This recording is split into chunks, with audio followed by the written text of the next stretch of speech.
Welcome to this ReadySetGO podcast series. It's so great that I have three panelists in the room with me, and I'm Roy from Australia, and with me I've got Lizzie from Jamaica. Hello. And Pedro from Portugal. Hello. And Andre from Brazil. Hey. Yeah, so we're unpacking this great topic of facilitation, and people have talked a lot about facilitation as part of leadership. It's a bit of a buzzword. And so let's kick off by thinking about what facilitation is. So Lizzie, what would you say facilitation is? Yeah, I actually see facilitation as a process of creating a space where everyone gets to use their gifts and their talents in a really very purposeful way. It's a space where everyone feels like they have something to contribute, and the facilitator is actually serving the group. Wow. Serving the group by allowing everyone space to contribute their best, I guess. Yeah. Anything to add, guys? It's pretty good definition. Yeah, I love it. Yeah. Yeah. So a dictionary says it makes complex things easy. That's what the facilitator does. So let's think why it's so important. The sport movement has valued it so much. So why do you think it's so important? So Andre, give us some wisdom. Yeah. I don't know if I'm the one to give wisdom. I know you have all the curious voice, maybe learning from you guys. They also teach me a lot on that. But I think that in the sports movement, the fact that we are trying to find solutions in a community, like we're trying to drive to outcome, to go from point A to point B, from what it is to what it could be, facilitation is super important. And especially because we want to do it together with other people. Yeah, so complex when you bring people together from so many different places and backgrounds. Exactly, and making sure that everyone is involved. And sometimes you get stuck, but you have someone that keeps the process rolling, all the things. So the process rolling, that person who makes it easy for people to contribute. Really, really great. So how does facilitation, Pedro, relate to leadership? How would you answer that? Yeah, I think that's a skill that a leader should have, and a skill that a leader should develop. And most of the times when we think about the past, we think about leaders that were so directive and so they own all the process. And today we can see this skill, the facilitation, as something to leaders to potentiate others. Like a leader as a father, but not the father of kids for all his life. A leader is the father to potentiate other fathers, other people to really give birth to new ideas and to be involved in the process. Also, really, I love the idea also of a facilitator or a leader, someone that makes the powerful questions, the one that really involves other people on the decision-making, on the brainstorming. And I think that's leadership skill. So if a leader is a facilitator, it changes completely his way of being and his leadership. Yeah. Really, really interesting. You're saying that leadership has many different skill sets, and one of them is facilitation, is helping others find their place, contribute ideas like that. Yeah, really good. Anything to add, guys? Yeah, no, I just want to point to, I love this thing of leading without being the one in the stage, like playing the role. Like, so you can, with facilitation, actually, that's what happens. Like, you're setting up the stage where other people can play the role. So I love Pedro point to that, the relation of leadership and facilitation. Yeah. Is it also not being so attached to one idea that you facilitate the process so everyone finds the idea together, not having your idea already in your backpack, ready to spring out on everyone. Everyone goes, oh, look, we've got an idea. Is that it? Absolutely. And that's actually sometimes hard to do as a leader, especially when you want to get to the outcome and you are pressed for time and such, and you feel like, oh my God, let me figure out a way to get the team there, as opposed to trusting the process, trusting the Holy Spirit, and trusting the team that we can get there. We will get there, and everybody has something to contribute. Yeah, you mentioned time there, that sometimes facilitating a process takes time, and with many people in that space, it can take more time, and it's frustrating sometimes because you want to get there quick, don't you? Yeah, yeah. Lizzie, I'm interested in all the spaces that we facilitate in. I'm thinking, people facilitate a meeting, say. So what other spaces do you facilitate in? Yeah, so when it comes to meetings, it could be online, or it could be face-to-face, it could be planning an event. One of the things that has come out in trainings that I've had is with teachers actually bringing facilitation in the classroom. So there are times when you're teaching, but you could also facilitate a space of learning in a classroom. Or even within our families or local teams. Andre mentioned, teams in the local context. There's an opportunity to facilitate local teams, or a father or a mother facilitating an environment in the home where kids feel like, oh my goodness, I can contribute to the vision for this family and God's vision for us. Yes, it's quite a natural space in all of life once you start thinking about facilitation, isn't it? Anything to add? Yeah, probably a facilitator is someone that actually builds a team closer. So he's someone that a leader, as a facilitator, builds a team, join people together to facilitate the process, involve, as you said, including on a family, giving roles and releasing responsibilities to others. That's actually building a team, building this team spirit. And I like that idea as a facilitator. Probably I can see a facilitator as a servant. Yeah. As a servant. The word facilitation or facilitate isn't in the Bible, actually. It's a modern term. But when we think of Jesus facilitating, it's quite an interesting concept, isn't it? To take something modern and then use it as a lens to see Jesus. And he had his disciples 3 years, and then he had a process in mind, because what you mentioned, Andre, keep the end in mind, and he had the end in mind. He wasn't going to be around, and they would have to take the message to the end of the world, to all nations. And so he had a process. Can you think of any things that Jesus did in terms of facilitating his disciples to learn? Actually, he was a role model to them, and we noticed that. But he involved them in the process. Yeah, I remember when he took 2 disciples with him, or when he sent the other 7 2 disciples to go.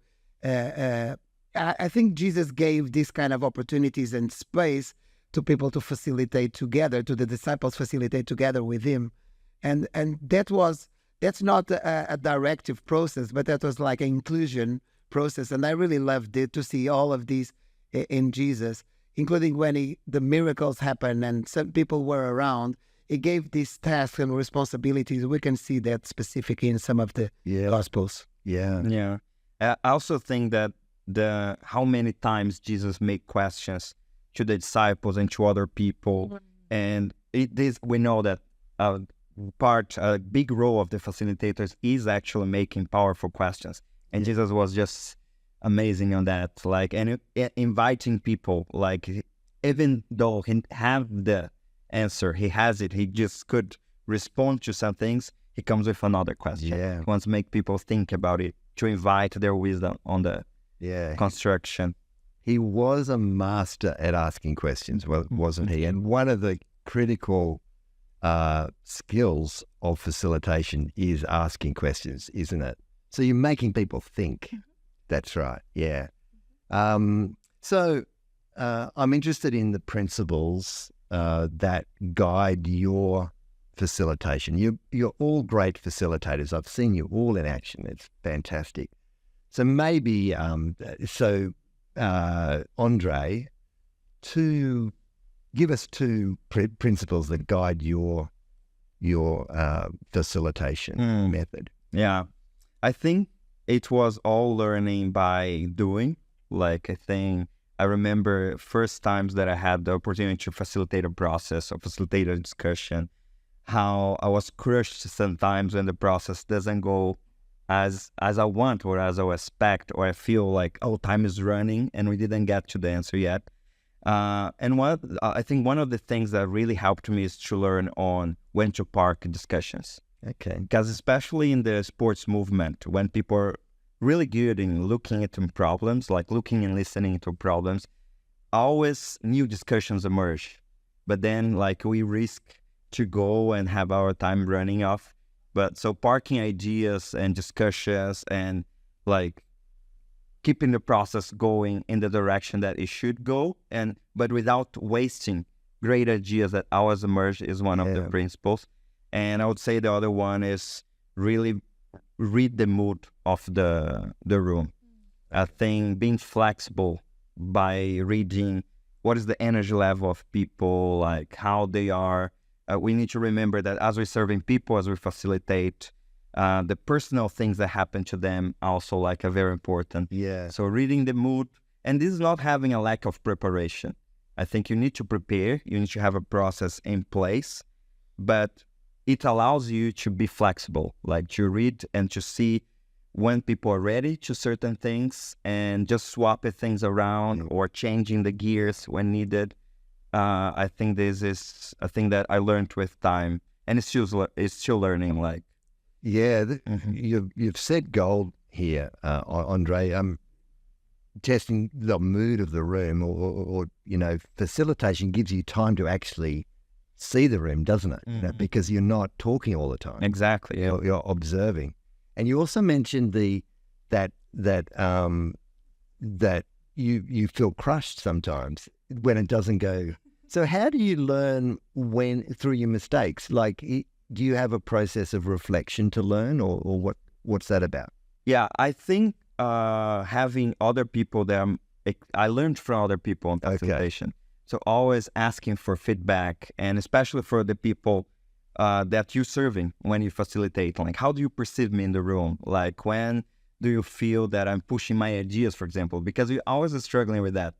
Like, as we prepare in the process many times and the questions, we are thinking on solutions already, but then I need to keep it to allow and invite others to participate as well. So I think asking for feedback, like making your notes, and as you prepare new times, reflecting back. So last time I facilitated, what are mistakes I did? How can I do it better? Yeah. I think this somehow, yeah. Andre, that is so helpful. That is so helpful. Lizzie, your two principles that guide your facilitation. Yeah, I think one of my favorite principles that I think about, and I think it's closely related to Andre's, is ensuring that I facilitate in a way that get persons to work together and bring out the best in everyone in the room. And so I have to think about the work modes. How will we be working together to get to the outcome? There are times when we may need to work as an individual to just think or do reflection, like you just asked, Andre.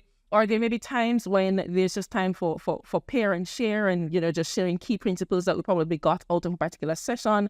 There's another time where you may want to allow the team to, in a small group, have conversations with each other, or it may be a time where you bring the whole group together, and it's a time when you're probably sharing a big idea or doing some teaching or setting direction for the group.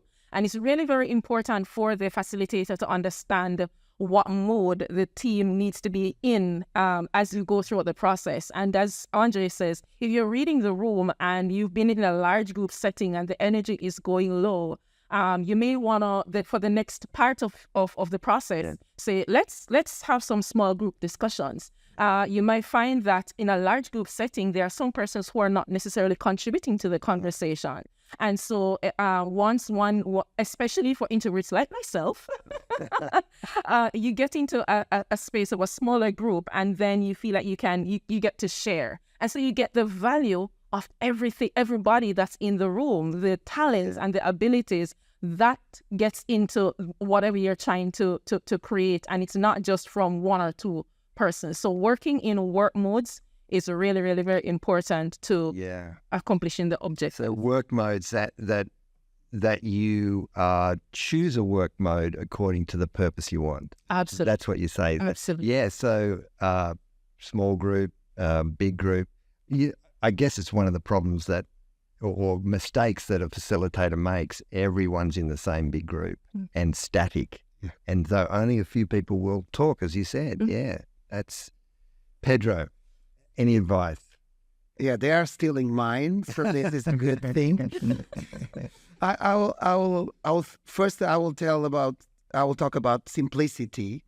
We want, as a facilitators, we want other people to see, to be involved, but also to reproduce, to multiply this idea.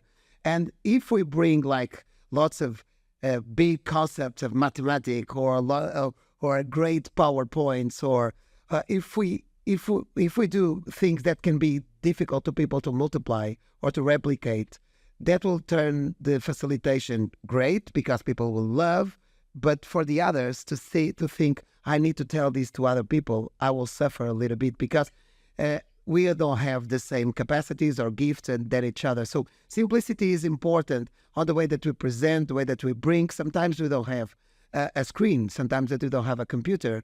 Why want to use the floor mind map or other stuff? So try to understand that simplicity is important on the way that we communicate, because we want people to also communicate to others on their own way. And that turns me to the second thing. Before you go into the second one, I'm really interested that the way you facilitate is designed to build capacity for others to learn to facilitate.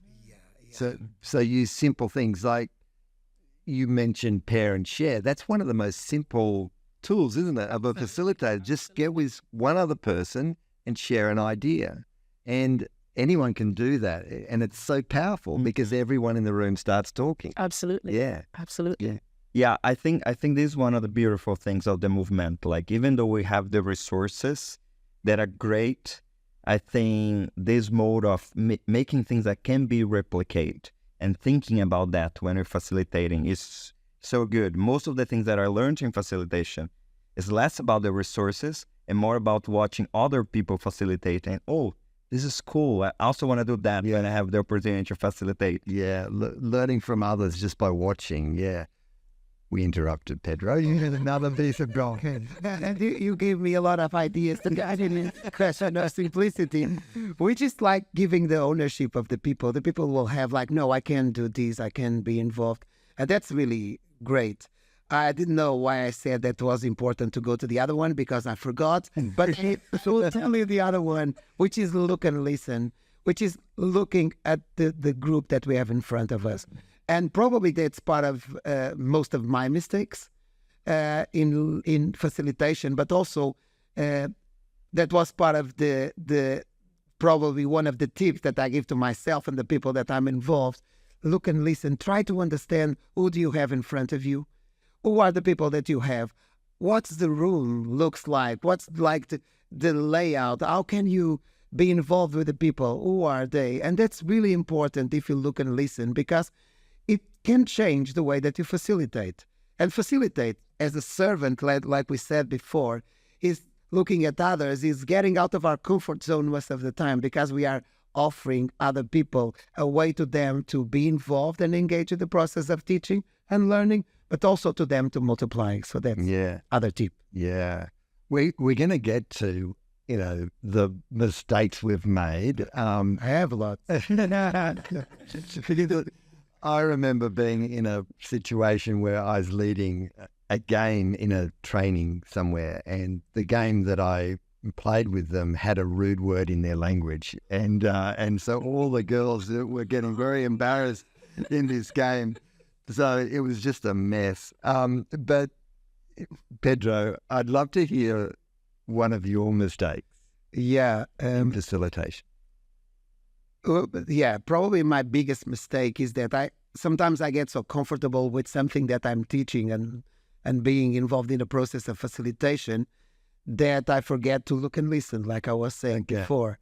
And it happened, like I'm so used to big spaces without chairs or with chairs around.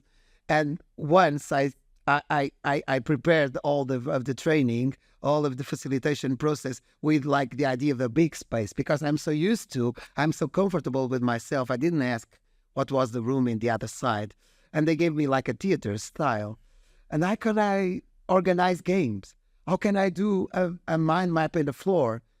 I was not prepared. I was not prepared like at all. And that changed the process. And I needed to adapt myself, which sometimes I'm comfortable with that. And in that case was not easy. And I need to remember myself all of the times that I'm going to do any training and facilitation, any discussions, that I need to know who is in the audience and how can we organize the room. So that was one of my mistakes. Yeah, so knowing the group is vital. And also, like, I guess a facilitator is like having a backpack with lots of things in it that you can bring out, because the room might change. Yeah, it's a different size room to what you expect, and you can't do, what you expected. Yeah. Andre, a mistake? Something went wrong? One out of the many could be, I think, in the beginning, just what you said, like you have the tools in the backpacks, and Lizzie emphasized the importance of the different work mode and make use of it. But I think that when I first started facilitating processes, I kind of exaggerated in changing the work mode. Then I started to realize that people get very tired because I'm standing, I'm always moving, and I was changing gears so fast.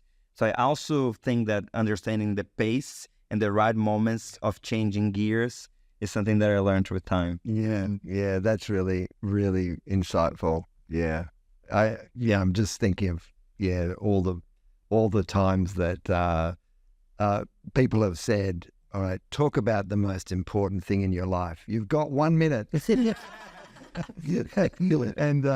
And there's just not enough time. You get too paced. And sometimes you want to use all the tools that you have, but then for some things, some tools are important, some are not. Yeah, and it can be a bit of showing off. Exactly. Yeah. Those are in my bag. Lizzie, a mistake. I think the biggest mistake that I've made is trying to cram too much into the process. Trying to get too much done in too little time. Yeah. Or moving at such a fast pace that the team is not able to keep up with me. That has been a major challenge in my facilitation process. I tend to have a vision in mind. I tend to have a timeline for when I want to get there. And sometimes I end up leaving the team behind. And you realize that you really aren't going to accomplish the vision without the team.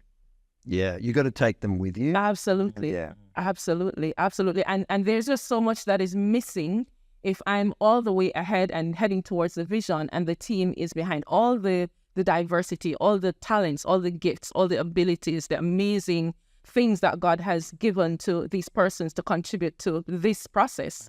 We miss out on that. Yeah. So, I'm hearing that that sense of ownership, like the whole benefit of facilitation is that everyone comes to the idea together and they own it. And if you go too fast, you've left some behind. Absolutely. And you lose the benefit. Yeah. Really, really helpful. So let's switcheroo. Like let's think the other way. And that is a moment where facilitation had this this awesome, benefit, and you were just full of joy at what happened. Back to you, Lizzie. I'd love to hear your moment. I love facilitation. Yeah, I love because then it's persons bringing their talents and their abilities together towards a particular goal, and then so I see myself as I normally say this to my team. Really and truly, I see myself as just, is it the hub in the wheel? Oh, yeah, and then there's the spokes. Yeah, so I'm just there in the middle. But really and truly, it's what you bring that is gonna support us to get to where we want to get to. And so I remember in 2019, the Caribbean regional team were facilitating a conference, a gathering for the very first time. We're facilitating a gathering with around 60 leaders, and that would have been the largest number of leaders that we're bringing together. And I'm facilitating the process team to pull this all together. And it was just amazing to see all the different gifts and the talents as persons were in their different roles and were just serving. And it was a beautiful orchestra. I think, Andre, you mentioned that one of your favorite things is, as a facilitator, just being in the background and seeing everybody shining, everybody flourishing in their strength, in their areas of strength. And I always remember that moment, because I was just like in the background, and the worshipers are on stage, or the logistics persons are doing their thing, and the facilitators are in their room, and it was beautiful. And I see the momentum that the Caribbean is experiencing today, and I see that as one of the springboards for that. Yeah. I love that phrase, a beautiful orchestra. Like everyone, you think of an orchestra arrayed there, and everyone's got their different... Yes, yeah.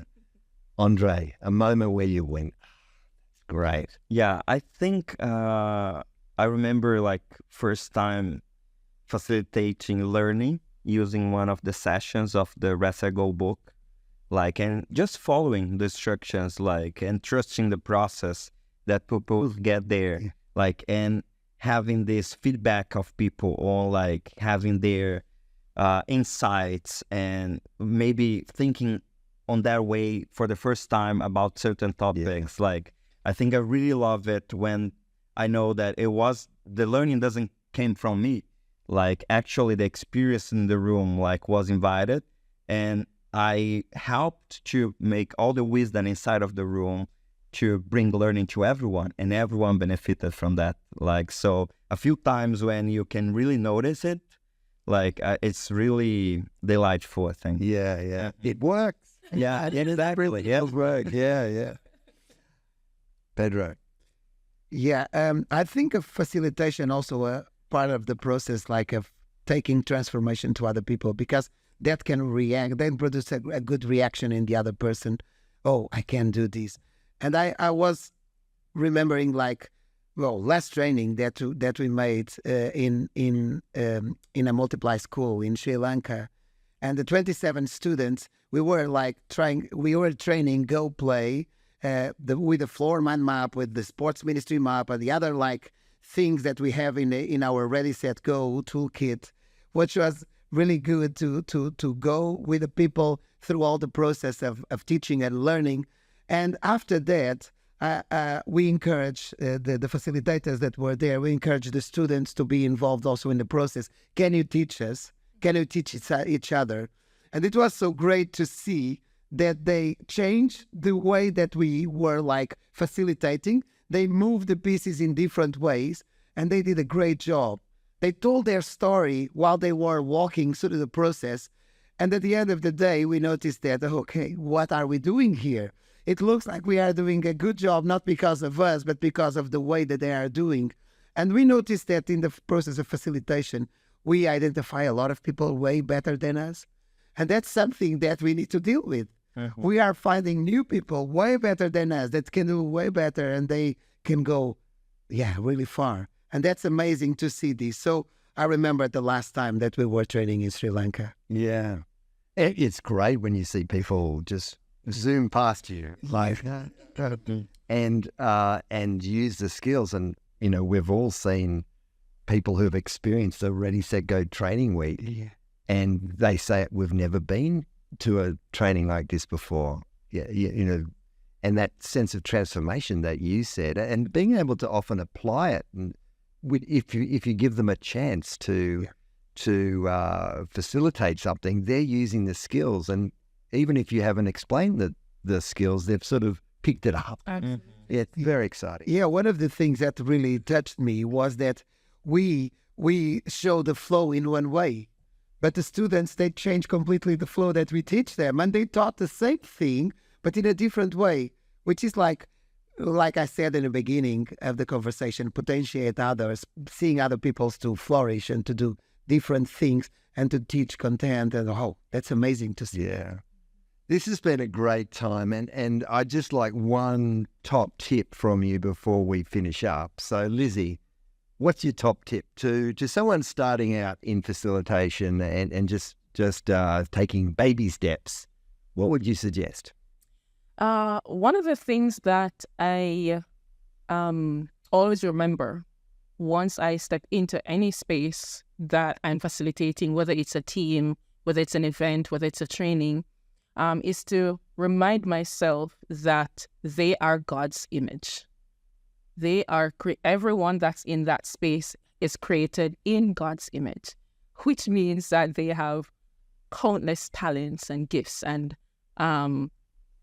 boundless potential. They have so much to offer to this. And so I have a responsibility to create this space, a safe space that allows that to just unfold and flourish. Mm-hmm. And so that one thing is, remember, they are created in God's image, full of talents, gifts, and abilities that can make a huge difference to the process. I want to be in that space. That's a good space to be.